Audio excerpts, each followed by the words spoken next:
भजन संहिता अध्याय 78। हे मेरे लोगों, मेरी शिक्षा सुनो, मेरे वचनों की ओर कान लगाओ। मैं अपनी मुंह नित्य वचन कहने के लिए खोलूंगा। मैं प्राचीन काल की गुप्त बातें कहूंगा, जिन बातों को हमने सुना और जान लिया और हमारे बाप दादों ने हमसे वर्ण किया है। उन्हें हम उनकी संतान से गुप्त न रखेंगे, परंतु होनहार पीढ़ी के लोगों से यहोवा का गुणानुवाद और उसकी सामर्थ्य और आश्चर्य कर्मों का वर्णन करेंगे। उसने तो याकूब में एक चितौनी ठहराई और इस्राएल में एक व्यवस्था चलाई, जिसके विषय उसने हमारे पितरों को आज्ञा दी कि तुम इन्हें अपने अपने बाल बच्चों को बताना, कि आने वाली पीढ़ी के लोग अर्थात जो बच्चे उत्पन्न होने वाले हैं वे उन्हें जाने और अपने अपने बाल बच्चों से उनका बखान करने में उद्यत हों, जिससे वे परमेश्वर का भरोसा रखें और परमेश्वर के बड़े कामों को भूल न जाएं, परंतु उसकी आज्ञाओं का पालन करते रहें और अपने पितरों के समान न हो, क्योंकि उस पीढ़ी के लोग तो हठीले और जगडालू थे और उन्होंने अपना मन स्थिर न किया था और न उनकी आत्मा परमेश्वर की ओर सच्ची रही। ए प्रेमियों ने तो शास्त्रधारी और धनुधारी होने पर भी युद्ध के समय पीठ दिखा दी। उन्होंने परमेश्वर की वाचा पूरी नहीं की और उसकी व्यवस्था पर चलने से इनकार किया। उन्होंने उसके बड़े कामों को और जो आश्चर्य कर्म उसने उनके सामने किए थे उनको भूल गया। उसने तो उनके बाप दादों के सम्मुख मिस्र देश के सोन के मैदान में अद्भुत कर्म किए थे। उसने समुद्र को दो भाग करके उन्हें पार करा दिया और जल को ढेर के समान खड़ा कर दिया। उसने दिन को तो बादल के खंभे से और रात पर अग्नि के प्रकाश के द्वारा उनकी अगुवाई की। वह जंगल में चट्टानें फाड़ कर उनको मानो गहरे जलाशयों से मनमाना पिलाता था। उसने चट्टान से भी धाराएं निकाली और नदियों का सा जल बहाया।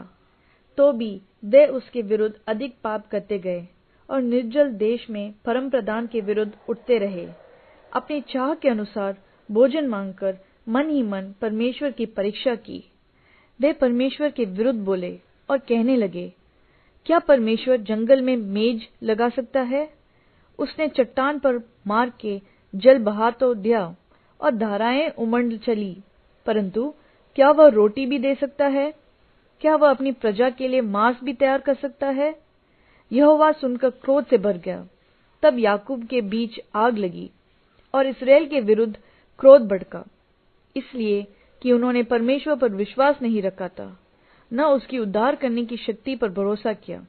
तो भी उसने आकाश को आज्ञा दी और स्वर्ग के द्वारों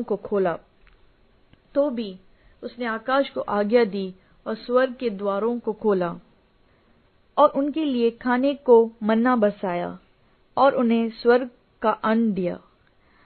मनुष्यों को स्वर्गदूतों की रोटी मिली। उसने उनको मनमाना भोजन दिया। उसने आकाश में पुरवाई को चलाया और अपनी शक्ति से दिखनी बहाई और उनके लिए मांस धूल के समान बहुत बरसाया और समुद्र के बालू के समान अनगिनत पक्षी भेजे और उनकी छावनी के बीच में उनके निवासों के चारों ओर गिराया। वे खाकर अति तृप्त हुए और उसने उनकी कामना पूरी की। उनकी कामना बनी ही रही। उनका भोजन उनके मुंह ही में था कि परमेश्वर का क्रोध उन पर भड़का और उसने उनके हष्टपुष्टों को घात किया और इस्राएल के जवानों को गिरा दिया। इतने पर भी वे और अधिक पाप करते गए और परमेश्वर के आश्चर्य कर्मों को प्रतीति न की। तब उसने उनके दिनों को व्यर्थ श्रम में और उनके वर्षों को घबराहट में कटवाया। जब वह उन्हें घात करने लगता तब वे उसको पूछते थे और फिर कर परमेश्वर को यत्न से खोजते थे। उनको स्मरण आता था कि परमेश्वर हमारी चट्टान है और परम प्रधान परमेश्वर हमारा छुड़ाने वाला है। तो भी उन्होंने उसकी चापलूसी की। वे उससे झूठ बोले, क्योंकि उनका हृदय उसकी ओर दृढ़ न था, न वह उसकी वाचा के विषय सच्चे थे। परंतु वह तो दयालु है, वह उनके अधर्म को धामता और उन्हें नष्ट नहीं करता। वह बराबर अपने क्रोध को ठंडा करता है और अपनी जलजलाहट को पूरी रीति से भड़कने नहीं देता। उसको स्मरण रहा कि यह नाशवान है। वे वायु के समान है जो चली जाती और लौट नहीं आती। उन्होंने कितनी ही बार जंगल में उससे बलवा किया और निर्जल देश में उसको उदास किया। वे बार बार परमेश्वर की परीक्षा करते थे और इस्राएल के पवित्र को खेदित करते थे। उन्होंने न तो उसका भुजबल स्मरण किया, न वह दिन जब उसने उनको द्रोही के वश से छुड़ाया था, कि उसने कैसे अपने चिन्ह मिस्र में और अपने चमत्कार सोन के मैदान में किए थे। उसने तो मिस्रियों की नदियों को लहू बना डाला और वे अपनी नदियों का जल पी न सके। उसने उनके बीच में डांस भेजे जिन्होंने उन्हें काट खाया, और मेंढक भी भेजे जिन्होंने उनको बिगाड़ किया। उसने उनकी भूमि की उपज कीड़ों को और उनकी केतारी टिड्डियों को खिला दी थी। उसने उनकी भूमि की उपज कीड़ों को और उनकी खेती बारी टिड्डियों को खिला दी थी। उसने उनकी दाख लताओं को ओलों से और उनके गुलूर उसने उनकी भूमि की उपज कीड़ों को और उनकी केताबारी उसने उनकी भूमि की उपज कीड़ों को और उनकी खेती बारी टिड्डियों को खिला दी थी। उसने उनकी दाख लताओं को ओलों से और उनके गूलर के पेड़ों को बड़े बड़े पत्थर बरसाकर नष्ट किया। उसने उनके पशुओं को ओलों से और उनके ढोरों को बिजलियों से मिटा दिया। उसने उनके ऊपर अपना प्रचंड क्रोध और रोष भड़काया और उन्हें संकट में डाला और दुखदाई दूतों का दल भेजा। उसने अपने क्रोध का मार्ग खोला और उनके प्राणों को मृत्यु से न बचाया, परंतु उनको मरी के वश में कर दिया। उसने मिस्र के सब पहिलौठों को मारा, जो हाम के डेरों में पौरुष के पहले फल थे, परंतु अपनी प्रजा को भेड़ बकरियों के समान प्रस्थान कराया और जंगल में उनकी अगुवाई पशुओं के झुंड की। तब वे उसके चलाने में भटकते चले और उनको कुछ भय न हुआ, परंतु उनके शत्रु समुद्र में डूब गए। उसने उनको अपने पवित्र देश की सीमा तक इसी पहाड़ी देश में पहुंचाया जो उसने अपने दाहिने हाथ से प्राप्त किया था। उसने उनके सामने से अन्य जातियों को भगा दिया और उनकी भूमि को डोरी से माप माप कर बांध दिया और इस्राएल के गोत्रों को उनके डेरों में बसाया।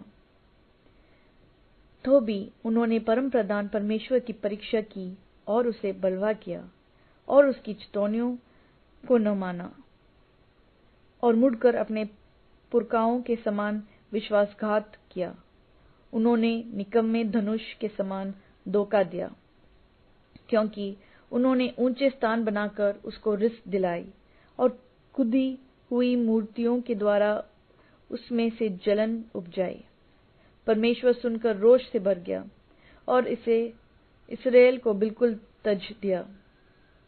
उसने शीलों के निवास अर्थात उस तंबू को जो उसने मनुष्यों के बीच खड़ा किया था त्याग दिया और अपनी सामर्थ्य को बंधुआई में जाने दिया और अपनी शोभा को द्रोही के वश में कर दिया।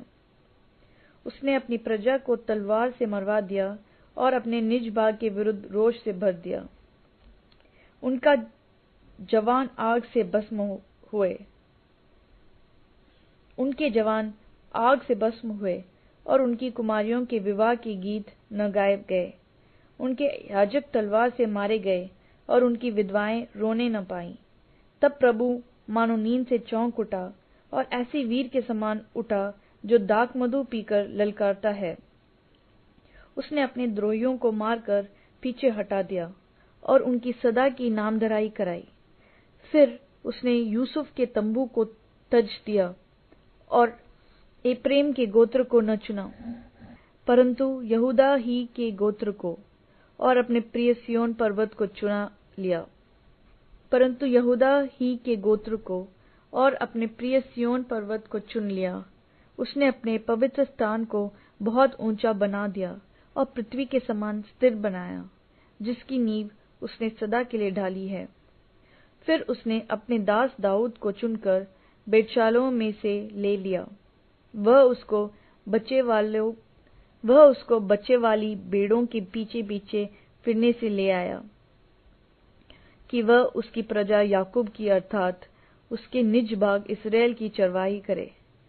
तब उसने खरे मन से उनकी चरवाही की और अपने हाथ की कुशलता से उनकी अगुवाई की।